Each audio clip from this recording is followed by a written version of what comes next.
Okay, so we are doing a lesson today on Introduction to the Complex Plane. So, totally new, complex, if you remember, nice, totally new. When we say the complex plane, we are actually talking about the real and the imaginary plane. This is called the complex plane. Basically, x's are real and y's are imaginary in this plane. So all complex numbers come in the form a plus bi, or x plus yi. Sometimes we say it like that. They can be written as an ordered pair, and when they are, it's just a comma b, no I. So what we're going to do is we're going to plot these on the complex plane. So 2i is written as 3, 2, and then would be plotted as x is 3, y is 2, and that would be right. And then b written -5, -1. So we would plot it 1, 2, 3, 4, 5, -1, and that would be right there. 4i, +6, -4. So we'd go 3, 4, 5, 6, -4, 1, 2, 3, 4. And there we are 3 points. Okay, so let's go the reverse. We see we have D, E, F, and they're plotted as is the point 5, 1, 2, 3, 4, 5, 5, 5, right? That's where D is in our normal plane. So we're going to write it as a number 5 plus 5i. And then we're looking at E. And now E, we would normally plot that 0, -4. And so when we write that as a complex number, we write 0 for the real component plus, and that's 0, so we don't have to write, -4i. So that's what it looks like in its complex form. Okay, F. Well, F would be, let's see, -6, -1. So let's write that over here, -6, -1. So when we write that as a number, the real component is negative -1i, -i. Okay? So that's how we plot points. Now, refreshing our geometry memory, we're going to find midpoint and distance between complex numbers, and it's exactly the same way we did it with real numbers. So here we go. When we look at these complex numbers, it helps me to write them as xy. So -6, 3, that's my first point, and 4, -1 is my second point. So I want to find the midpoint and the distance. So first of all, the midpoint. The midpoint is just, we follow the formula, x1 plus x2 over 2. -6, +4, add them together, divide by 2. And then y1 and y2 divided by 2. Okay, now we just do the math. -6 plus 4 is -2 over 2, 3, 2 over 2, and then that simplifies to -1, 1. And we have found the midpoint between these two complex numbers. The distance, I've not left myself a lot of room here. All right, so the distance, we're still looking at these points. The distance is going to be the square root. It's going to be x2 minus x1. So it's going to be 4 minus -6 squared plus y2 minus y1, -1 minus 3 squared. And so I just do that math, and it becomes a plus, so I get 10 is 100.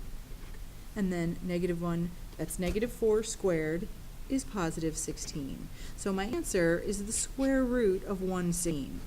Now, I don't want to leave it like that. I want to check, can I simplify that? So what I do, if you remember, when we simplify radicals, we have any perfect squares, 4, 9, 25, 16. So I'm going to take 116, I know it's divisible by 4. I'm thinking it's divisible by 4. And so we could simplify that to be radical 4, radical 29, which equals 2 radical 29. And simplify it. If you can, you must. Okay? So there you go. That is the distance between the two complex points. Okay? So go ahead and try this problem and check it in next class. All right, so stop the tape, and we're going to go on to the next side. Okay? So now, with complex numbers, we're going to use different vocabulary, but all of these topics today are really to us. So here we go. The modulus, or the magnitude, so think mm, is the distance from the origin to the point, okay? So if we have a point x, y, what do? We take the square root of x squared plus y squared. We're just doing this with vector problems, right? The magnitude of the resultant vector. This is exactly the same thing. All right, the tangent is, we do that the same well. The tan theta, y over x theta, then theta will be the inverse tangent. Theta prime will be the inverse tangent of y over x. We'll look at quadrant it's in and apply quadrant rules. Okay, so very familiar, this stuff. All right. Modulus and argument. So the modulus, which we're going to call z, is equal to the square root of -3 squared plus 2, and we just work it out. Square root of 9 plus 4 is the square root of 13. And we can't get any simpler than that. There is the modulus, the distance from the origin to this point. Now we're going to do argument. The argument is just angle. Theta is we know theta prime, we're just going to do, is equal to, let's write this point in its form recognized, -3, 2, x, y. So we know that theta prime is equal to the inverse tangent of positive 2 over 3. We're finding theta prime first. All right, so we're going to take our calculator. Let me see if I can get the lamp on here. So we're going to say the inverse tangent of 2 divided by, let's check the degree here. And I'm in radian mode, so let's get in degree mode. Let's do that again. Tangent of 2, that's better. I'm getting 33.7 degrees, so 0.7 degrees. I'm looking at my point, negative, positive. That is in quadrant 2 rules. So theta is minus 33.7, so I can do that on my calculator, 3.7, or in my head, 146.3 degrees. And that is my, okay? Go ahead and do the same thing for this problem, okay? Write the point in its rectangular form, complex form, rectangular form, okay? And then find the argument, okay? Stop. All right, now one more step today. So we've been talking about rectangular points, x, y, and complex points. With complex numbers, the following is the expression in polar form. That's what complex numbers, so we express this as r cosine theta, where r is the modulus of some complex number, okay? So, of z. So here we go. We'll probably do it, okay? So what we have is, let's write the point out in its rectangular form, radical 3, -1. Find the modulus, okay? We're going to find the modulus, okay? And that distance, it's the square root of radical squared plus -1 squared, okay? And that's going to give us the square root. You take the square root and then you square it, and then -1 squared is 1. So that equals the square root of 4 equals 2. It's got it. All right. So we've got a modulus. I'm going to label that. That is the modulus of 2. And now what we're going to do is find the argument. So we find theta prime first, the inverse of the positive value for radical 3. And we should probably do this in our head, right? Rationalize that. We get radical. What is the angle whose tangent's radical 3 over 3? 30 degrees, but let's do it on the calculator. So inverse tangent divided by radical 3. Now move over. There you go. You can do it on the calculator. We knew that. 30 degrees. Now remember, that's just theta prime. So the argument is, what quadrant is positive, negative? Quadrant 4. 360 minus theta prime, which is 330 degrees. Okay?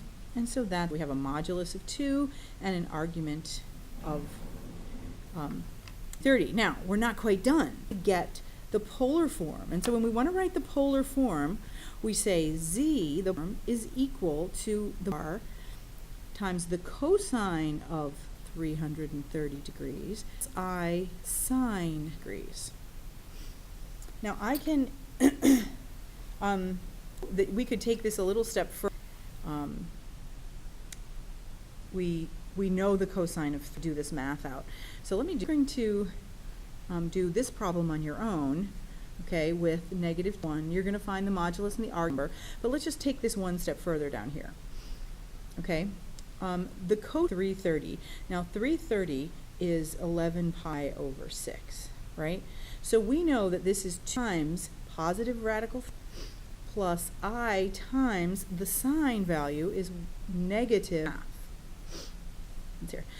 And so when we multiply 2, what do we get? Well, we multiply that radical 3. Multiply 2 here, the 2's cancel, and we get negative I. Well, look at this. Is we started with. It's complex form, it's polar form. And so let's just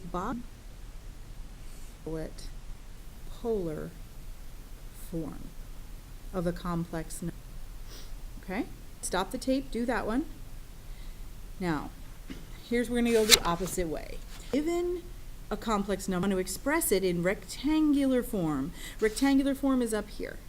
Okay? There. And we know how to do that. Okay? So let's identify what we have. Okay?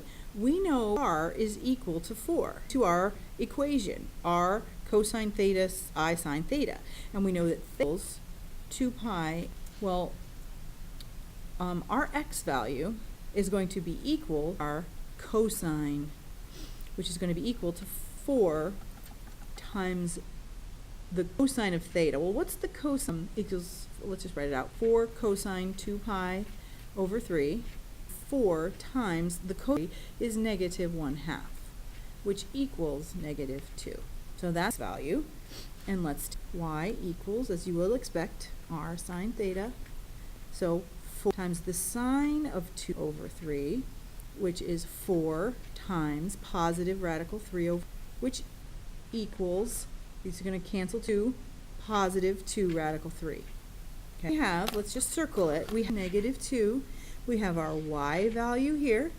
If we're going to write as a rectangular form, a congular form, it's going to be -2 plus 2i. Gone from polar form to rectangular form. All right, go ahead and do number 4. We'll check in on this next class.